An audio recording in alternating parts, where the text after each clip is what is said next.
Purdue's basketball team has another chance to get that first quality win on Friday. Feast week is upon us. And I've been checking IU's football schedule. I can't find a quality win on there at all. Let's talk about it. Today's QuickCast is brought to you by Martin Vintage. MartinVintage.com, where if you enter Boiled at checkout, you'll get 20% off. Mom, thanks for watching. So Purdue's basketball schedule has been tough, and they've struggled during the real test. They lost to Texas, they lost to Marquette, and this Friday they get to play VCU. VCU is a solid team. VCU is a team that, as Purdue fans, we can appreciate what they're built on. They're built on defense, but their defense is a lot different than Purdue's. They really put the press on teams. They put a lot of pressure on them. They have a lot of speed, and they kind of overwhelm teams with that defensive pressure. Will Purdue be able to handle it is the question. I don't know about that right now. Doesn't feel like they will be able to do it, but this weekend is going to provide a lot of chances for Purdue to get better and to show that they've improved. They need to start winning some games. They did this last year where they flirted with just struggling mightily. They just weren't a very good team in November and December, and then finally in January things clicked, or at least at the end of December a little bit, they clicked. I don't think you can rely on that. I've said that before, and I would like to see Purdue start showing a little bit more, and VCU is a good chance for them to do that. They'll be doing it in Florida in another one of those great Feast Week holiday tournaments. I'm looking forward to it. On Saturday, Purdue will get a chance to hold on to the bucket as they welcome IU to Ross-Ade.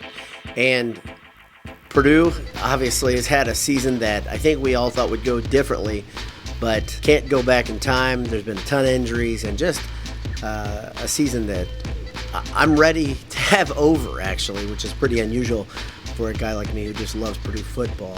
What I think, the interesting part of this is IU's quality wins, their best wins. Purdue's actually beaten those same teams. That's a pretty sad state of things for IU for a 7-win team. 7 wins, we've all talked about on Boiled Sports, on the Handsome Hour, that a soft 7-win schedule is still a 7-win schedule. So that's worth something. But at the same time, IU hasn't beaten anybody. Their big win is Nebraska. Put your head around that. Nebraska is still trying to get bowl eligible. They have 5 wins. They have to beat Iowa on Saturday to become bowl eligible, and that's the game that the IU football program is hanging their hat on right now. Now, Purdue's not going to be bowl eligible. It's not going to happen this year. So we're looking up at that soft IU team, but at the same time, this game could be a lot closer than a lot of people think it's going to be, especially the people that are outside of the Purdue-IU rivalry because of those 7 wins. I'll tell you what, though, these two teams are kind of similar. Their best receivers are both out, and their starting quarterbacks are out. Granted, Purdue is down to their 3rd or 4th string quarterback, depending on how you look at it, and IU's down to their 2nd string quarterback. IU's quarterback is smart. He makes really good decisions.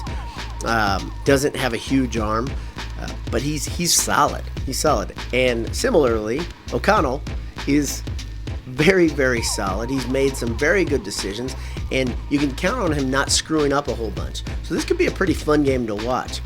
The defenses are both kind of opportunistic. I think IU's a little bit better, a little more sound, and I think IU's skilled positions actually are better than Purdue's right now. So if Purdue is to win, it's going to take some very good execution, and I think it's going to take a trick play or two being executed. Looking forward to Friday and Saturday both. So there's tons of opportunity this weekend for both the Purdue men's basketball team and the football team.